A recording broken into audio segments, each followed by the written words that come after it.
এদের কাছে আসবো, বসবো, আমার ঈমান তাজা হবে, আমার দিন ঠিক হবে, দুনিয়াও ঠিক হবে। দিন ঠিক হলে দুনিয়া ঠিক হবে না, এটা কখনো হবে না। দিনদার তার দুনিয়া ঠিক হবেই হবে। এই জন্য জাতি যখন অধঃপতনের দিকে যায়, অধঃপতনের দিকে যায়, তখন সে উলামা ইকরামের সংস্পর্শ থেকে দূরে সরে যায়।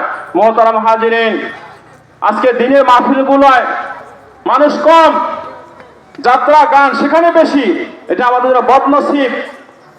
এটা আমাদের সকলেই এই দায়িত্ব, কিভাবে মানুষ হেদায়েত পেয়ে যায়। এই জন্য আজকে দুনিয়ার ভিতরে পায়তারা চলতেছে মানুষকে উলামা ইকরাম থেকে দূরে সরানোর জন্য। আজকে মানুষ বিভিন্ন মুখী। আজকে যদি গানের কোনো কি হতো, অনুষ্ঠান হতো, যাত্রার কোনো অনুষ্ঠান হতো, দাওয়াত দেওয়া লাগতো না। টিভির দোকানে কি কাউকে দাওয়াত দেওয়া লাগে বলেন? দোকানে কাউকে দাওয়াত দেওয়া লাগে? সেখানে লোক বুঝায়, আরে সেখানে তো গীবত শিকায়াত হয়, সেখানে তো সব কিছুই গুনার পরিবেশ। উত্তম জায়গা মসজিদ, নিকৃষ্ট জায়গা বাজার, সেখানে লোক দাওয়াত ছাড়া। দিনের মজমা, আমার নিজের পরিবর্তন হতে হবে, সেখানে তো আমরা সকলেই নিবেদিত প্রাণ, সেখানে আমরা সকলেই যাব, অংশগ্রহণ করব আল্লাহকে সন্তুষ্ট করার জন্য। যেই সমাজের মানুষ উলামা ইকরামের সংস্পর্শ ছেড়ে দিবে, সেই যুগের মানুষ কামিয়াব হবে না। জাহেলি যুগের মানুষ তারা অনেকটাই উলামা ইকরাম নবীদের থেকে দূরে সরার কারণেই তাদের উপর বিপর্যয় এসেছে।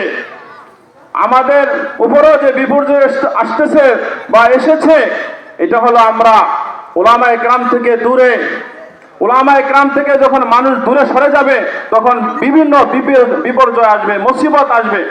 একটা উদাহরণ দিলে আপনারা বুঝতে পারবেন। আচ্ছা বলেন যে কেউ যদি রাগ করে ডাক্তারের কাছে যদি না যায়, তাহলে সে কোন দিকে যাইতে হবে? পয়লে ঘরে দুঃখে দুঃখে মরতে হবে, এরপরে সে কবরে যাইতে হবে। কথা এরকম না? সে রাগ করে ডাক্তারের কাছে সে যায় না, কি কে যাবো, তার কত দোষ, কত কিছু, জানো কি উলামা ইকরামের ভিতরে কত অন্যায়, কত কিছু, তাদের ভিতরে এইটা নাই সেইটা নাই। কিন্তু আমার জাতিকে আমি বলবো না, সিস্টেম এইটা না। ডাক্তারকে নির্বাচন করে যেরকম তার কাছে গিয়ে ট্রিটমেন্ট গ্রহণ করলে আমার মুক্তি হয়, ঠিক উলামা ইকরাম দিনের ডাক্তার, এদের কাছে আসবো, বসবো, আমার ঈমান তাজা হবে, আমার দিন ঠিক হবে, দুনিয়াও ঠিক হবে। দিন ঠিক হলে দুনিয়া ঠিক হবে না, এটা কখনো হবে না। দিনদার তার দুনিয়া ঠিক হবেই হবে। এই জন্য জাতি যখন অধঃপতনের দিকে যায়, অধঃপতনের দিকে যায়, তখন সে উলামা ইকরামের সংস্পর্শ থেকে দূরে সরে যায়। মুহতারাম হাজিরিন, আজকে দিনের মাহফিলগুলোয় মানুষ কম, যাত্রা গান সেখানে বেশি। এটা আমাদের বদনসিব। এটা আমরা হতভাগা জাতি হয়ে যাইতেছি।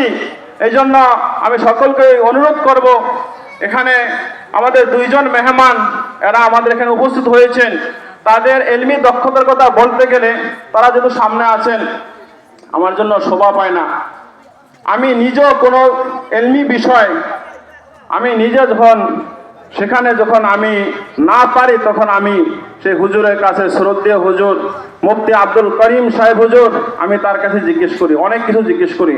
এত বড় আলেম, অনেক বড় আলেম। আজকে আমরা আলেম মাপি বক্তৃতার দ্বারা। বক্তৃতা তো ইহুদি খ্রিস্টানরা করতে পারে, বক্তৃতার সাথে তার আমল আছে কিনা, সে আমলে লোক কিনা। এখন ওয়াজ মাহফিল অনেক বেশি হয় কিনা বলেন? মানুষ কি পরিবর্তন বেশি হইতেছে না কম হইতেছে? অনেক কম।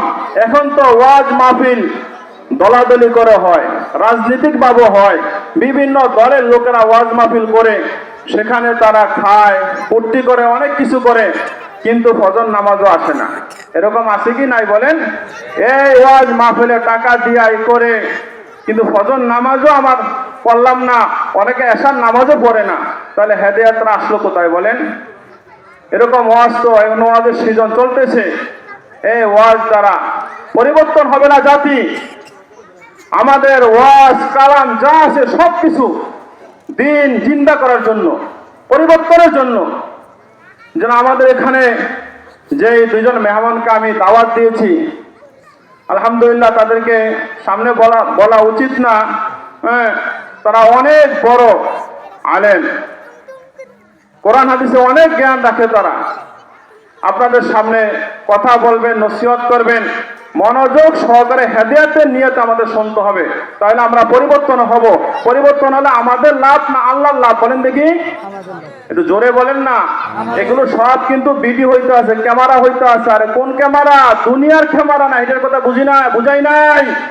হাফাতুহুমুল মালাইকা, পুরা মজমাকে রক্ষী বাহিনী, আল্লাহর বাহিনী দ্বারা বেষ্টন করে নিয়েছে আল্লাহ। গাশিয়াতুমুর রাহমা, এখানে এখন সরাসরি রহমত বর্ষিত হচ্ছে। কি বলেন, ঠিক কিনা? হাদিসের কথা বিন্দু মাত্র সন্দেহ করলে ঈমান থাকবে না। এক বুজুর্গ বলছিলেন যে ইলম শিখতে যায় তখন তার পায়ের নিচে ফেরেশতারা পর বিছিয়ে দেয়। হাদিসে আছে কিনা? আছে।